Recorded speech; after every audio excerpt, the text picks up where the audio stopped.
কিয়ামতের ছোট ছোট আলামত যেটা, এটা আমরা শুধু পড়ি যে এটা ছোট আলামত মনে করি। ছোট আলামত এই অর্থে না যে এটা বাস্তবে ছোট, ছোট আলামত এই অর্থে যে এখনো সতর্কতার সুযোগ আছে, এখনো তওবার সুযোগ আছে। বড় আলামত আসার পরে দুই শ্রেণী আলাদা হয়ে যাবে, ইমানদার শিবির আলাদা হয়ে যাব, আর মুসলিম নামধারী যাদের ভিতরে নেফাক আছে তারা আলাদা হয়ে যাবে। তখন আর সুযোগ থাকবে না। এরপরে মানুষ কিয়ামতের দিকে আগাবে।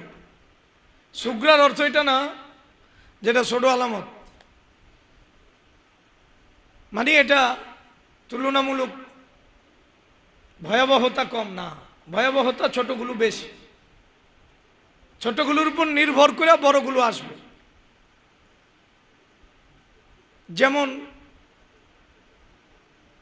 জিনা, এটা প্রকাশ পাওয়া যাবে বুখারীর বর্ণনা অনুযায়ী, ইন্না মিন আশরাত সাআ আইয়াজহারা জিনা।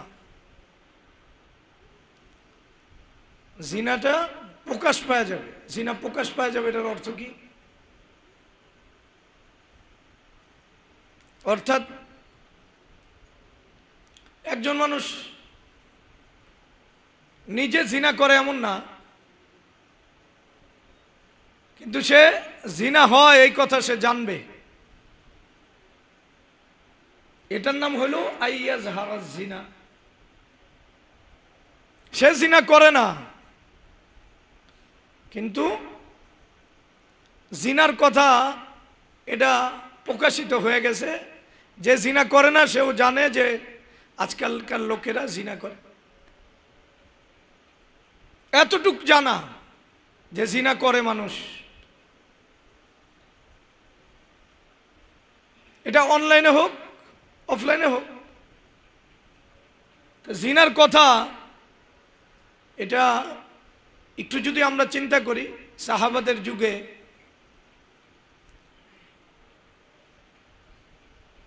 এবং ইসলামী যখন শাসন ব্যবস্থা ছিল, তখন কেউ জিনা করবে এটা যদি সামনে চলে আসে, তাহলে তার দুনিয়াতে থাকার সুযোগ থাকে?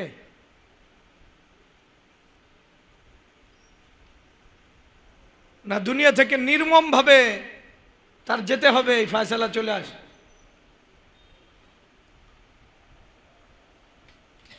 তাহলে জিনার যে বিষয়, এই বিষয়টা মানুষের কাছে জানাজানি হবে, এটার সুযোগ সাহাবাদের যুগে ছিল না, ইসলামী রাষ্ট্র ব্যবস্থা ছিল না, সম্ভবই না যে জিনার বিষয়টা মানুষের কাছে জানাজানি হয়ে যাবে। এটা তো সম্ভবই না যে মানুষ ব্যাপক আকারে জিনা করবে আর মানুষ জানে তারা জিনা করে।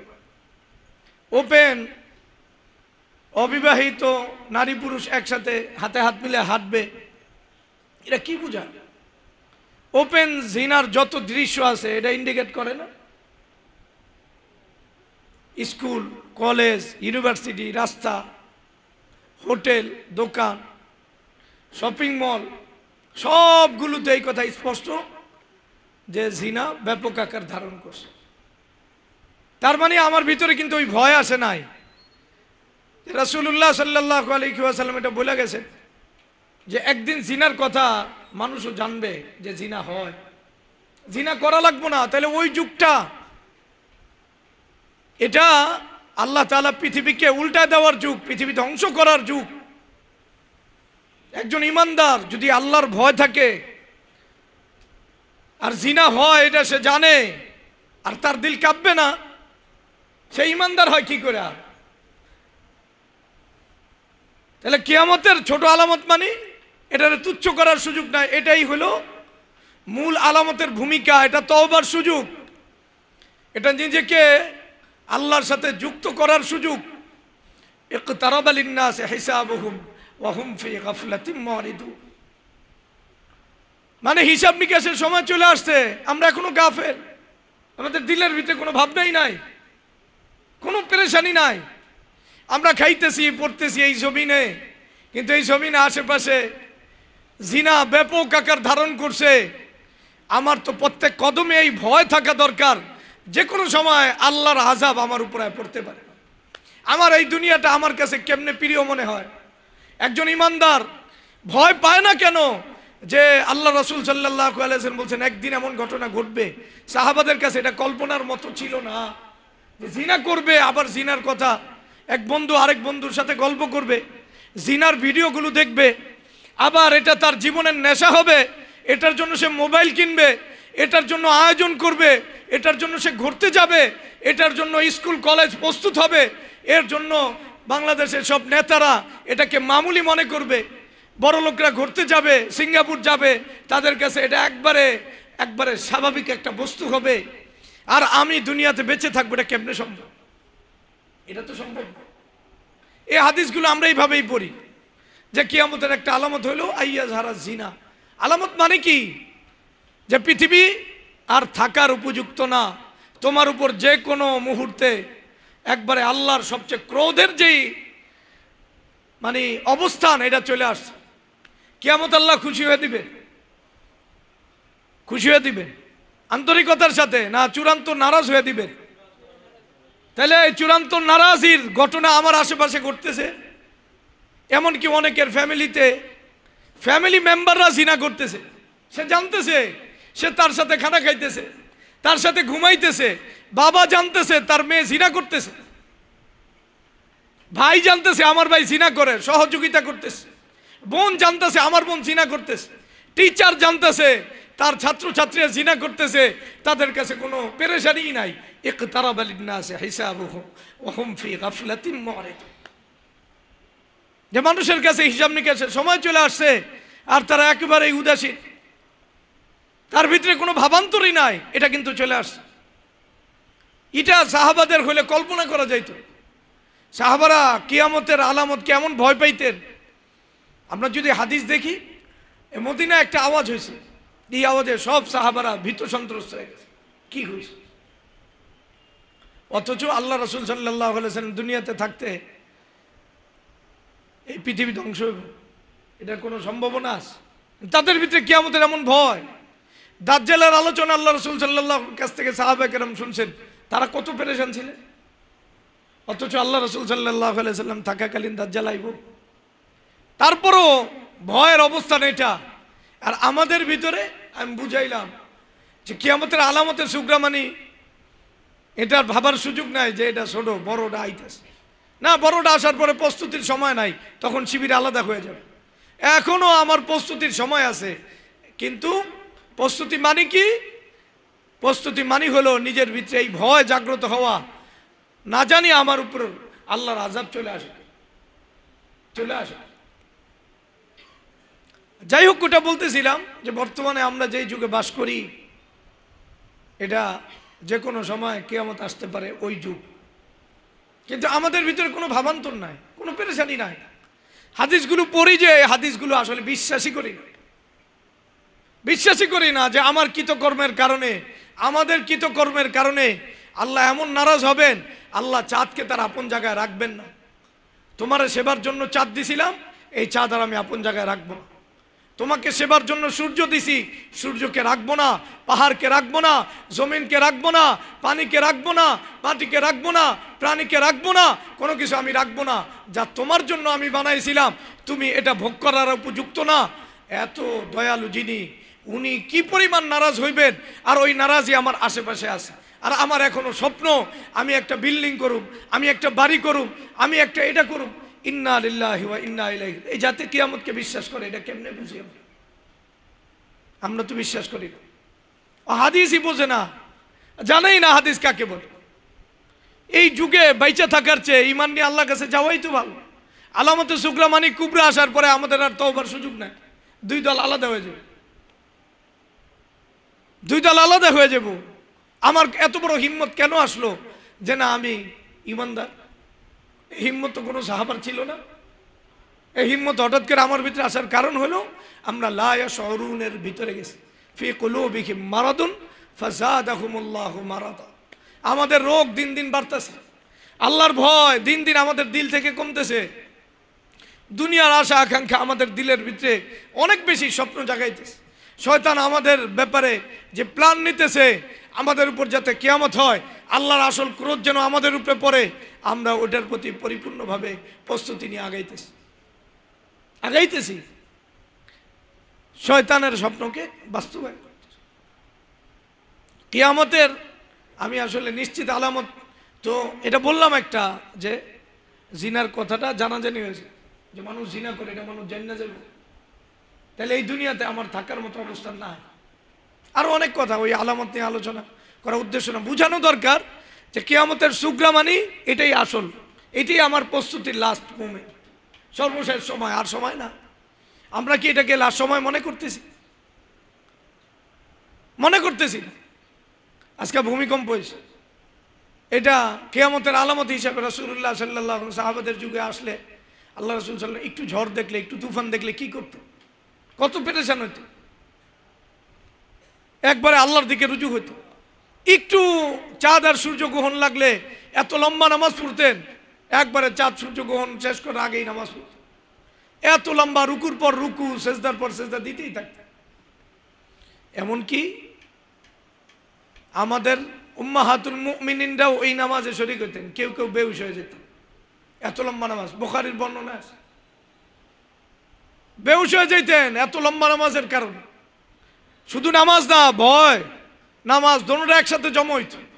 হায় হায়, আমাদের উপর কিয়ামত হয়ে যাব, আল্লাহ কি নারাজ হয়ে গেল, পৃথিবীর যেই গতি, এই গতিটা আগের মতো চলতেছে না, হঠাৎ করে সূর্যগ্রহণ হয়ে গেছে, তারা পেরেশান হয়ে যেতে। বুখারীর বর্ণনা যে উম্মাহাতুল মুমিনিন বেহুশ হয়ে গেছে। আর আমরা এখন এত বড় বড় আলামত আমাদের ভিতরে, বেহুশ হবো তো দূরের কথা, আমাদের অন্যায় অপরাধের ফিরিস্তি আরো বাড়তেছে, আমাদের গাফলতি আরো বাড়তেছে। আমরা বুঝি কিয়ামত বিশ্বাস করি, অথচ পবিত্র কোরআনে সবচেয়ে ভয়ঙ্কর আলোচনার একটা আলোচনা কি কিয়ামত। আল্লাহ এই কিয়ামতের আলোচনা যতগুলো নাম দিছে, এই নামগুলো এত ভয়ঙ্কর নাম, আপনি আশ্চর্য হয়ে যাবেন।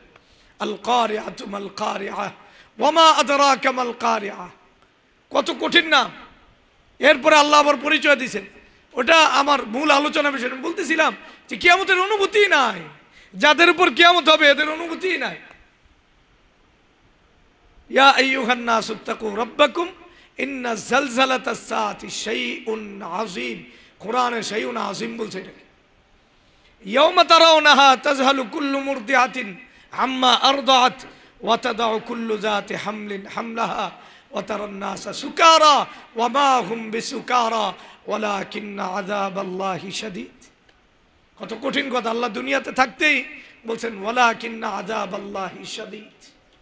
দুনিয়া থেকে ওর সাজা শুরু হয়ে গেছে, দুনিয়া থাকতেই আল্লাহর মারাত্মক সাজা শুরু হয়ে গেছে। তাহলে কিয়ামত মানে এটা ছোট সাজা না মারাত্মক সাজা? তার মানে আল্লাহ এই জাতিকে সুযোগ দিয়েছেন, এর অর্থ এটা না এই জাতি এই সুযোগ যদি অপব্যবহার করে তাহলে মাফ করে দিবেন।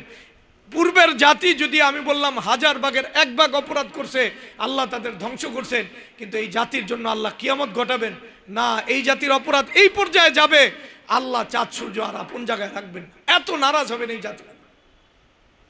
এরপরে এই জাতির উপর কিয়ামত হবে, কারণ এই জাতি সবচেয়ে নিকৃষ্ট জাতি, যেইভাবে সবচেয়ে উন্নত। আর দ্বিতীয় আরেকটা অপশন বেরোবে, এই জাতি সবচেয়ে নিম্ন। লা তাকুমুস সাআহ ইল্লা আলা শিরারিল খালক। এই জন্য কিয়ামতের ব্যাপারে সতর্ক হওয়া দরকার। অনেক সময় হাদিসের ব্যাখ্যা করতে ভয় লাগে, মানুষ ওটার এই মনে করে বাস্তবতা হতে পারে, নাও হতে পারে। হাদিসের ব্যাখ্যা এইভাবেই বলা দরকার। যেমন সৌদি আরব আব্রাহাম চুক্তির ব্যাপারে রাজি হয়ে গেছে। কি চুক্তির ব্যাপারে? আব্রাহাম চুক্তি। এটা খ্রিস্টান আর বাহ্যিকভাবে মুসলমানদের সাথে একটা চুক্তি। কাদের কথা বলো? খ্রিস্টান মুসলমানদের সাথে। খ্রিস্টান মানে আমেরিকা। আমেরিকা যেই চুক্তির জন্য সৌদি আরবের সাথে এতদিন ধরে সম্পর্ক ঠিক রাখছে, ওই চুক্তি। আব্রাহাম চুক্তি মানি এটা যে ইহুদিদের সম্পূর্ণ নিরাপত্তা, ইহুদিদের বিরুদ্ধে আর একটা টু শব্দ কেউ করতে পারবে না। এটার জন্য যত ব্যবস্থা নেওয়া দরকার সব নিবে। ইহুদিদের সর্বোচ্চ খায়ের খা হবে, ইহুদিদেরকে রক্ষার জন্য মানে সর্বোচ্চ লেভেলের যে চুক্তি, যত ধরনের নিরাপত্তা থাকতে পারে সব নিরাপত্তা ইহুদিদেরকে দেওয়া হবে। যেমন আরব আমিরাতের সাথে চুক্তি হয়েছে, এখন আরব আমিরাত হলো ইহুদিদের সবচেয়ে বড় রক্ষক, এবং ইহুদিরা যেইভাবে পৃথিবী শোষণ করে ওরাও পৃথিবীকে ওইভাবে শোষণ করে, ইহুদিদের একবারে মানে প্রকাশ ক্ষেত্র হলো আরব আমিরাত। প্রকাশ ক্ষেত্র বুঝেন? পৃথিবীকে অন্যায়, অত্যাচার, অশ্লীলতার ভিতরে পৃথিবীকে ডুবায় রাখতে চায় ইহুদিরা। এটা ইসরায়েলে অতটা সম্ভব না যতটা দুবাইতে, আরব আমিরাতে সম্ভব। পৃথিবীর সবচেয়ে নিকৃষ্টতম কাজ ওরা করে, ওদের দ্বারা করানো হয় যে কোনো সেক্টরে। তাহলে ইহুদিরা যেটা করাইতে চায় এই সবগুলো কাজ ইসরায়েলে করা সম্ভব না, এটা আরবে করাইতেছে। যে আরবকে আল্লাহ পবিত্র রাখতে বলছে, ওই আরবকে সবচেয়ে বেশি অপবিত্র করার জন্য যে চুক্তি, ওই চুক্তির নাম হলো আব্রাহাম চুক্তি। আপনার কি মনে হয় দুবাইয়ের চেয়ে খারাপ কাজ পৃথিবীর অন্য কোথাও হয়? যে কোনো দিক থেকে সম্ভব? সম্ভব। ঠিক সৌদি আরবে দুবাই থেকে আরো উন্নত হবে, ওই প্রজেক্ট তারা নিছে। এটা আব্রাহাম চুক্তি ছাড়া সম্ভব না। ওটার প্রতি মোহাম্মদ বিন সালমান মোটামুটি দিয়েছে, হয়তো শর্ত সারায়াত দিবে। দুর্বলের শর্ত সারায়াত কখনোই টিকে না দুনিয়াতে। কার টিকে না? দুর্বলের শর্ত সারায়াত কি করে না? যুগে যুগে খ্রিস্টানদের সাথে, ইহুদিদের সাথে, মুশরিকদের সাথে মুসলমানদের যত চুক্তি হয়েছে, তখন কোনো চুক্তি যখন খ্রিস্টানরা, ইহুদিরা, মুশরিকরা শক্তিশালী ছিল, মুসলমানদের কোনো চুক্তি তারা কি করে না। কাইফা ইয়াকুনু লিল মুশরিকিনা আহদুন ইনদাল্লাহি ওয়া ইনদা রাসূলিহি, কোনো চুক্তি টিকতে পারে না। কাইফা ওয়া ইয়াজহারু আলাইকুম লা ইয়ারকুবু ফীকুম ইল্লা ওয়ালা জিম্মাহ ইউরদুনাকুম বিআফওয়াহিহিম ওয়া তাবা কুলুবুহুম ওয়া আকসারুহুম ফাসিকুন ইশতারাউ বিআয়াতিল্লাহি সামানান কালীলান ফাসাদ্দু আন সাবিলিহি ইন্নাহুম সাআ মা কানু ইয়ামালুন লা ইয়ারকুবুনা ফী মুমিনিন ইল্লা ওয়ালা জিম্মাহ উলাইকা হুমুল মুতাদুন। এত স্পষ্ট কথা, কোরআনের কথা। কোরআন এইভাবে কথাগুলো সেটিং করে যেটা সব জায়গায় সর্বযুগে এটা একবারে ওইভাবেই ফিট খাবে। যখন কোরআন নাজিল হয়েছে ওই সময় যেইভাবে ফিট খাইছে, কিয়ামত পর্যন্ত ওইভাবে কথাগুলো ফিট খায়। আল্লাহ বলতেছেন কাইফা ওয়া ইয়াজহারু আলাইকুম লা ইয়ারকুবু ফীকুম ইল্লা ওয়ালা জিম্মাহ। তারা যদি তোমাদের উপর বিজয় হয় তাহলে কোনো চুক্তি, কোনো বন্ধন তারা খেয়াল করবে না, কোনোদিন করেও না। স্পেনেও করে না, বাইতুল মাকদিসেও করে না, এই আরব নব্য আরবেও করে না, পৃথিবীর কোথাও চুক্তি ঠিক করে না। নতুন যে ফিলিস্তিনের সাথে চুক্তি হয়েছে এই চুক্তিও তারা ঠিক রাখছে? কথা বলেন, রাখছে? তাহলে কোরআনের আয়াত কি বলে? চুক্তি ঠিক থাকবো? আমরা এত খবর রাখবার পরে তো দরকারই নাই, কোরআনের আয়াত দ্বারাই তো বোঝা যায় কোন চুক্তি ঠিকবে কোনটা ঠিকবে। কাইফা ওয়া ইয়াজহারু, এটা তো অসম্ভব কথা। যদি তারা গালেব থাকে কখনোই তোমাদের কোনো চুক্তি তারা লক্ষ্য করবে না। এজন্য হয় শাহাদা, নাহলে চুক্তির পিছনে যাওয়ার কোনো সুযোগ নেই। ওরা চুক্তি রক্ষা করবে না যদি তারা গালেব থাকে। এরপরে আল্লাহ আরো কঠিন করে বলছেন লা ইয়ারকুবুনা ফী মুমিনিন ইল্লা ওয়ালা জিম্মাহ। একজন ইমানদারের ব্যাপারেও তারা চুক্তি ঠিক রাখবে না। একটা পুরা ইমানদার জাতি ওটা তো দূরের কথা, একজন ইমানদারের ব্যাপারেও তারা চুক্তি ঠিক রাখবে না। তো যাই হোক, যেই কথা বলতেছিলাম, আল্লাহ তাআলা আমাদেরকে মাফ করুক। আব্রাহাম যে চুক্তি, এই চুক্তি সৌদি আরবে গেলে গা মানে মক্কা আর মদিনা ইহুদিদের অধীনে চলে গেল। ক্লিয়ার কথা, এর বাইরে অন্য কোনো মেসেজ নাই। তাহলে কিয়ামত হইতে কোনো কিছু বাকি নাই, কিন্তু আশা আছে। কি আছে? হাদিস দেখলে বোঝা যায় জাহেরিভাবে মুসলমানদের সাথে খ্রিস্টানদের চুক্তি হবে। ওটা মুসলমানরা মনে করবে এটা মুসলমানদের বিজয়, আর খ্রিস্টানরা মনে করবে কি খ্রিস্টানদের বিজয়। এটা আপনি দেখেন, চুক্তি একটা যুদ্ধের পাঠ। কিসের পাঠ? যুদ্ধের পাঠ। এটা মনে রাখতে হবে। এটা অনেক দিন ধরে যুদ্ধ চলতেছে। এই যুদ্ধে হয়তো সৌদি আরবের ওলামায়ে কেরাম আস্তে আস্তে মোহাম্মদ বিন সালমানের এটা বিশাল বড় অবদান। কারণ এই চুক্তির আগে আরো অনেক কথাবার্তা আছে। সৌদি আরবে আমেরিকানরা একবারে ন্যাটোর পরে দ্বিতীয় জায়গায় রাখার একটা ঘোষণা দিব, নিরাপত্তা দিব। এটা একটা সৌদি আরব একটু মাথা তুলা দাঁড়ানোর জন্য, নিজস্ব প্রযুক্তি উৎপাদন করার জন্য, অস্ত্রাগার তৈরির জন্য, গবেষণা তৈরির জন্য একটা রাস্তা তৈরি হল। এই রাস্তা ছাড়া তো উপায় নাই। দেখেন আমরা এটা করি না, বর্তমান পৃথিবীতে বাঁচার কল্পনা করি না। আগে কি করি, কিয়ামত আমার উপরে জানি না হয়, আগে আগে ইমান নিয়ে আল্লাহর কাছে যাইতেছে। স্বপ্নই না, এটা বারবার বলতে চেষ্টা করি, দিলের ভিতরে যেন ধোকাই না আসে। কারণ চতুর্দিকে জিনার কথা শুনতেছি, আর আমি এখানে বেঁচে আছি, আমার উপরে তো কিয়ামত আসবে। ওয়াত্তাকু ফিতনাতাল্লা তুসিবান্নাল্লাযীনা যালামু মিনকুম খাসসা। ওই ফিতনারে ভয় করো যেই ফিতনা শুধুমাত্র বিশেষ লোকদের আসবে না, সবার উপর আসবে। তাহলে কিয়ামত এটা কি একজনের উপরে আসবে না সবার উপরে আসবে? সবার উপরে আসবে। তো যাই হোক, যেই কথা বলতেছিলাম, এটা আমার ধারণা অনুযায়ী কিতাবুল ফিতানের একবারে হাদিস দেখলে যে মুসলমান আর খ্রিস্টানদের মাঝে একটা কি হবে, চুক্তি হবে। এটার সর্বশেষ চুক্তির ধাপটায় আমরা চলে আসছি, সেটা হলো আব্রাহাম চুক্তি। আমার কথা মিথ্যা হতে পারে, ভুল হতে পারে, এটা বিশ্বাস নিয়ে আমি বলতেছি। ভুল না সহি এটা আসলে ওই সময় বোঝা যাবে যখন আসলে বাস্তব যে ঘটনা ঘটবে। আর বাস্তব ঘটনা ঘটার সময়ও সবাই বুঝবে যে ঈসা ইবনে মারইয়াম চলে আসছে, দাজ্জাল চলে আসে। বিষয়টা এমন না, বিষয়টা কি না এমন না, এমন হওয়ার সম্ভাবনা নাই। বুঝবে না, ইমানদার ছাড়া কেউ বুঝবে না এই ঘটনাগুলো। ইমানদারি দাজ্জালরে চিনতে পারবো, ইমানদারি মাহদিরে ঈসা ইবনে মারইয়ামরে চিনবে, এর বাইরে কেউ চিনবে না। ওই শিবিরে ইমানদার ছাড়া কেউ যোগই দিবে না, তো অন্যরা চিনবে করতে। আপনার মিডিয়া আপনারে চিনাই দিব, চ্যাটজিপিটি আপনি বলবেন, আচ্ছা এই যে একজন ঈসা ইবনে মারইয়াম দাবি করছে, তুমি কি এই ব্যাপারে একমত? বলবে না, না ইসলামের সৌদি আরবের মানে ওই স্কলার বলছে না, তার ভিতরে এই সমস্ত আলামত পাওয়া যায় না, সে ঈসা ইবনে মারইয়াম না, তার বিরুদ্ধে যুদ্ধ করা ফরজ। বললো এই ব্যাপারে মিশরও একমত পোষণ করছে, তুরস্কের ওলামায়ে কেরাম বলছে আমরাও তোমাদের সাথে একমত, বাংলাদেশ থেকেও ফতোয়া দিছে। না না, একবারে কাছের ওলামায়ে কেরাম যেহেতু বলতেছে সেই ঈসা ইবনে মারইয়াম না, এই ব্যাপারে আপনারা মানে ধোকায় পড়েন না। আসলে ঈসা ইবনে মারইয়ামের যে আলামত, এটা তো আমরা এখনো দেখি নাই। এত বড় একটা ঘটনা, ঈসা ইবনে মারইয়াম যদি আসমান থেকে আসে, এটার কোনো ভিডিও আসবে না, এটা কেমনে সম্ভব? এখনো পর্যন্ত ভিডিও যেহেতু আসে নাই, আপনারা একটু অপেক্ষা করেন। ভিডিও আসার পরে এরপরে, যেহেতু ভিডিও হলো কোরআন সুন্নাহ ইজমা কিয়াসের উপরে, ভিডিও না আসলে এটা তো বিশ্বাস করার কোনো সুযোগ নেই। এজন্য আপনারা ভিডিওর অপেক্ষা থাকেন, আমরাও ভিডিওতে বয়ে থাকুন। ইউটিউবে যখন বলবে হ্যাঁ ঈসা ইবনে মারইয়াম আইছে, তখন আমরা সবাই ঈসা ইবনে মারইয়ামের সাথে যোগ দিব। আর অথচ ঈসা ইবনে মারইয়ামকে অস্বীকার করে দাজ্জালের দলে অন্তর্ভুক্ত হইয়া জাহান্নামের কাতারে নাম লেখা যাইতেছি, বাস আর মনে করতেছি মানে আমরা জান্নাতি।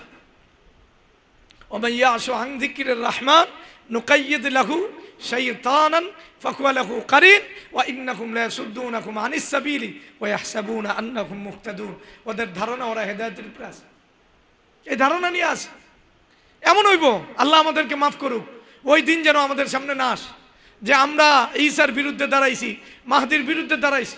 বিশ্বাস করেন, আমি যদি কসম করে হানেছে না, এখন যদি ঈসা আর মাহদির সত্যি আত্মপ্রকাশ করে এবং জিহাদের ময়দানেই তো আত্মপ্রকাশ ঘটবে, আমরা যে অবস্থানে আছি এই অবস্থান থেকে সবাই মিলে তার বিরুদ্ধে ফতোয়া দিব যে হ্যাঁ ঈসা ইবনে মারইয়াম নামে যারা আসছে এরা ফিতনাবাজ।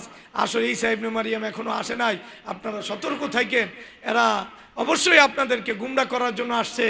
যদিও বাহ্যিকভাবে অনেক আলামত মিলতেছে, আলামত তো মিলতেই পারে, আলামত আর বাস্তবতা কি এক জিনিস? না না না, সতর্ক থাকতে হবে। জাতি এই মুহূর্তে ঈমান হারা হলে চলবে না, না না চলবে না। খবরদার, এই সমস্ত অতি জজবাতি লোকদের কথা আপনারা বিশ্বাস করবেন, এই কথা বলবেন, 100% বলবেন, এটা স্বাভাবিক। এখন আমরা এটাই বলতে অভ্যস্ত, তাই আমরা হঠাৎ করে পরিবর্তন হইয়া ভিন্নটা বলবো, এটা কেমনে সম্ভব? আমরা জিহাদ আর মুজাহিদদের ব্যাপারে যেই ধারণায় অভ্যস্ত এটাই তো বলবো।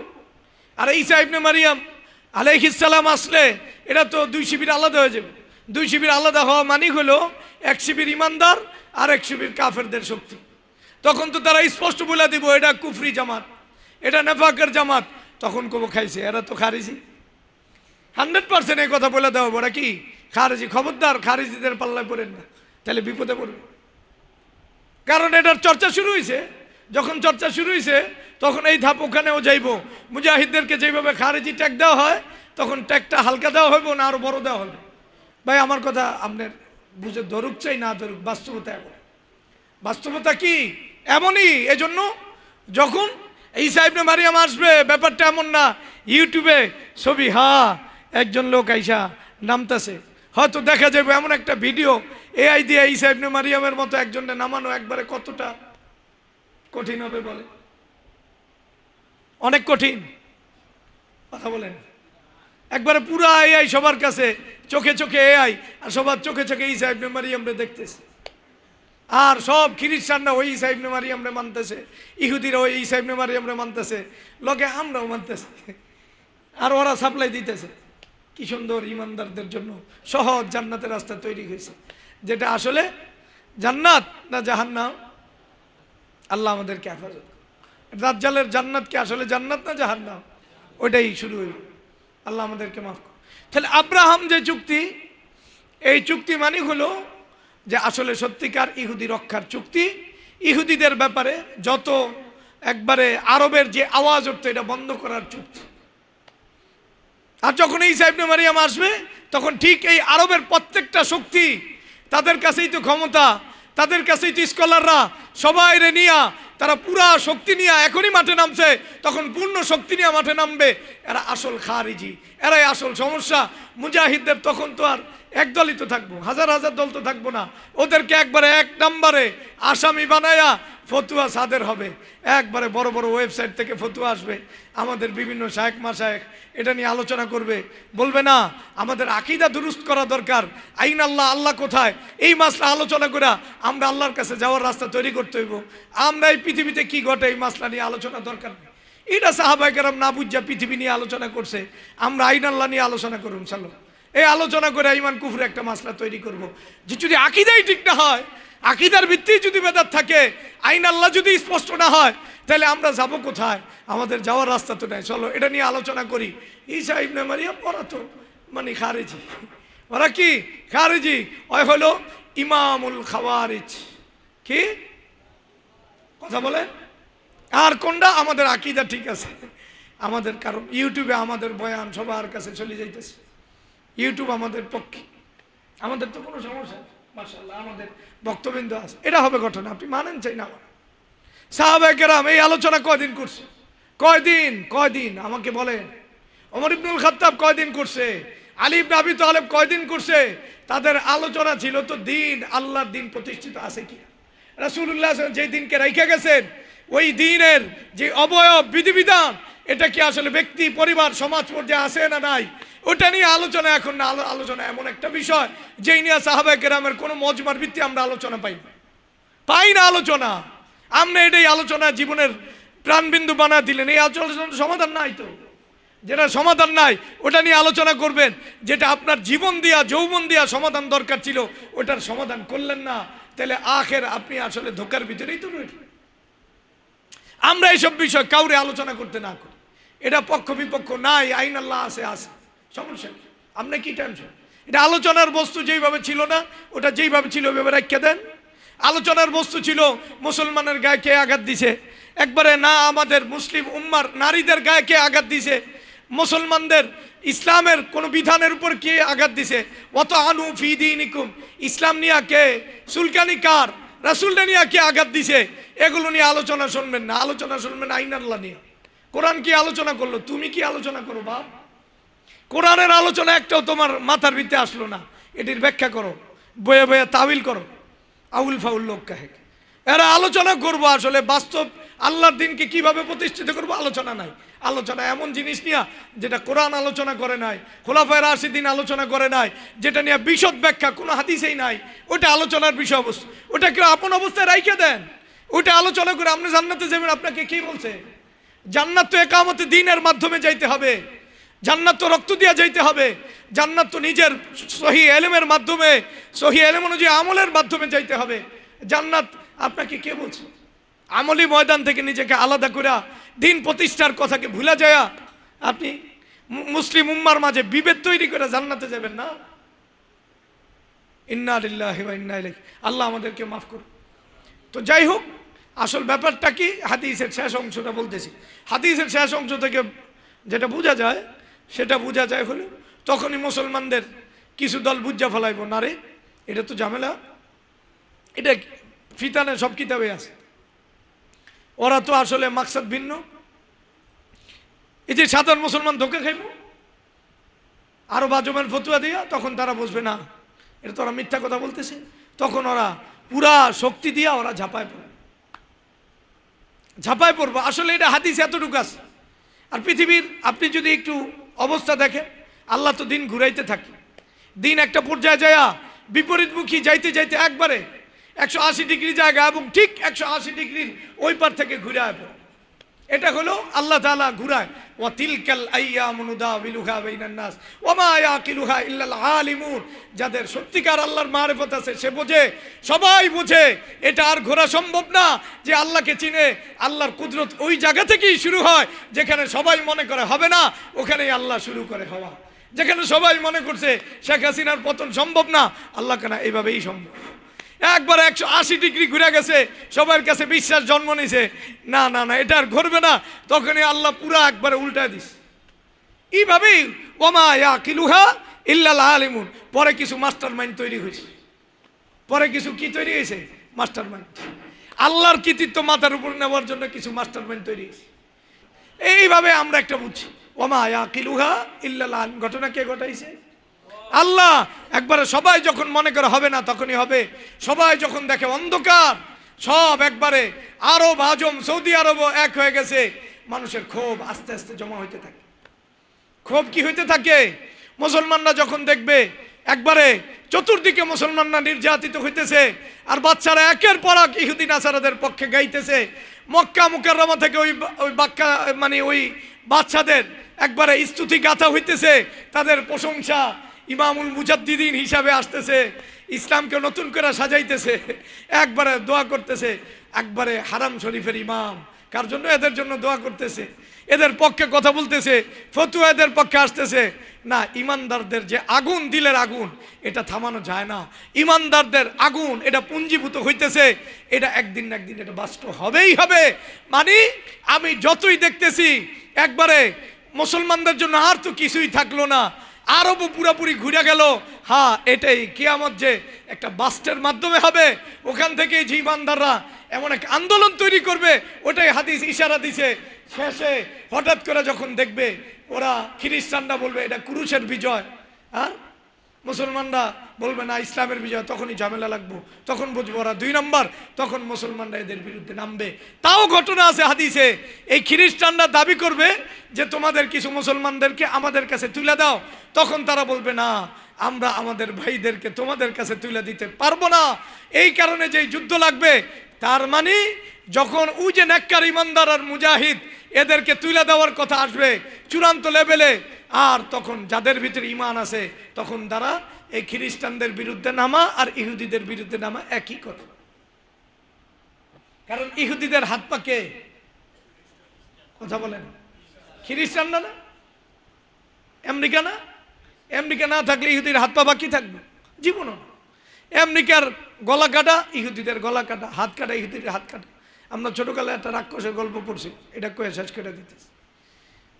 কি গল্প? রাক্ষস। এক রাক্ষস আসিল এক মানে রাজ্যের ভিতরে, এটা সব মানুষ খায়া শেষ করে দিতেছে। এখন রাতের পর রাত শেষ করতেছে, এমনকি বাচ্চারাও খাইছে। লম্বা ঘটনা, বানাই করলে আরো 1 ঘন্টা কোয়া যাবে, বা 1 রাত্র কোয়া যাবে, বা 1 মাসও কোয়া যাবে। তো পরে এখন সবাই রে খেয়ে ফেলাইছে, এখন বাচ্চারাও খেয়ে ফেলাইছে। বাচ্চার ছেলে এই জাতিরে বাঁচাইতে চাইতেছে এটা থেকে, এবং জাতিকে আশ্রয় দিতে চাইতেছে। কি করবে বাচ্চার ছেলে? পরে উপায় না দেখা এক বুজুর্গের দরবারে গেছে, যা বলছে আমরা তো রাক্ষসের সাথে পারতেছি না, যত সেনাবাহিনী পাঠাইতেছি রাক্ষসের সংখ্যা তো আরো বাড়তেছে। মানে রাক্ষস একটারে কোপ দিলে যত রক্তের ফোঁটা বাইরে তত আরো রাক্ষসের জন্ম হয়। প্রত্যেক ফোঁটায় রাক্ষস, আগে ছিল একটা, এখন হাজার হাজার লক্ষ লক্ষ রাক্ষস ছড়ায় গেছে। এখন কি করা যায়? পরে ওই বুজুর্গ বলতেছে আচ্ছা এই রাক্ষসের জীবন কোথায় আছে এটা আমি জানি। এটা আবার কোথায় আছে? তুই যদি জীবনের রিস্ক নিতে পারো তাইলে আমি তোমার বলে দিতে পারি। আচ্ছা ঠিক আছে, রিস্ক নিলাম। খুঁজে দিঘি, ওই দিঘির ভিতরে নামতে নাইমা ডুব দিতে, তুমি মরেও যেতে গভীর পানির ভিতরে ডুব দিয়ে। এটার ভিতরে একটা কৌটা আছে, কৌটা উঠাইতে, ওটার ভিতরে একটা ভ্রমর আছে, ওই ভ্রমরটা ওটা হলো রাক্ষসের প্রাণ। তুমি এটার একটা করে ঠ্যাং ছিড়বা, তো রাক্ষসের হাত ছিড়ব, পাও ছিড়ব। তো পরে এক ডুব দিয়া যায় ওই কোট্টাটা লইছে আইনা, এরপরে ওই কোট্টাটা নিয়েছে মতো রাক্ষস পুরা শক্তি নিয়ে ওর সামনে আসতেছে, ওরা শেষ করে দিবে অবস্থা। যখন ডান হাত আগাইছে ওই একটা ঠ্যাং ছিঁড়ে দিয়েছে, তা ঠ্যাং ছিঁড়ার পরে ওই হাতটা ছিঁড়ে গেছে এটা। এরপর আবার বাম হাত দিয়ে আগাইছে, তখন এটা কি করছে, বাম হাত ছিঁড়ে দিছে। এরপরে পাও দিয়ে আগাইতেছে, এরপরে ডান পাও দিয়ে ওরে ধরবো, এই সময় ডান পাও ছিঁড়ে দিছে। এরপরে বাম পাও আগাইতেছে, বাম পাও ছিটছে, এখন ওরে খাইয়ে হেলাইবে, এই সময় ওর মাথাটা ছিঁড়ে হেলাইছে, দপায় দপায় মরে গেছে। এটা হলো ইহুদি আর আমেরিকার সম্পর্ক। যদি আমেরিকার হাত কাটতে যায়, ইহুদিদের হাত কাটবে। আমেরিকার পা কাটলে ইহুদিদের পা কাটবে। আমেরিকার মাথা কাটলে ইহুদিদের কি কাটবে, মাথা কাটবে। এটা ভালো করে বুঝেন, আমেরিকার ইচ্ছাই এটা। এবং আমেরিকা চালায় না, ইহুদিরা চালায়, ইহুদিরা চালায়, ইহুদিরা চালায় আসছে আমেরিকারে, ইহুদিরাই চালায়। তার মানে হলো ওই যে রাক্ষস যেটা আছে, ওটা আমাদের সামনে যেটা দেখা যায় রাক্ষস না, ওটার আরেকটা শক্তি আছে, ওটারে ওই শক্তিটা ভেঙে দিলে ইহুদিরা শেষ হয়ে যায়। ঠিক এরপরে যখন ঘটনা ঘটবে, একবারে ইউরোপ আমেরিকা মিলা ইহুদিদের পক্ষে দাঁড়াবে, তখন দাঁড়ানোর পরে যখন মুসলমানরা সত্যিকার অর্থে বুঝবে, তখন ঠিকই সত্যিকার অর্থে তারা নেককারদের পক্ষে দাঁড়াবে। তখন আরবের রাষ্ট্ররা থাকবে না, ইনশাআল্লাহ ওদের ধ্বংস হবে। তার মানে হলো মানুষ তার ধ্বংসকে ত্বরান্বিত করে।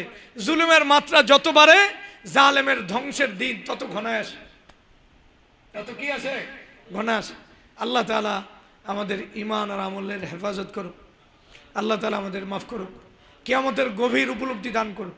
আল্লাহ আমাদেরকে দ্বীনের সহি বুঝ দান করুক, দ্বীন আর ঈমান নিয়ে চলার তৌফিক দান।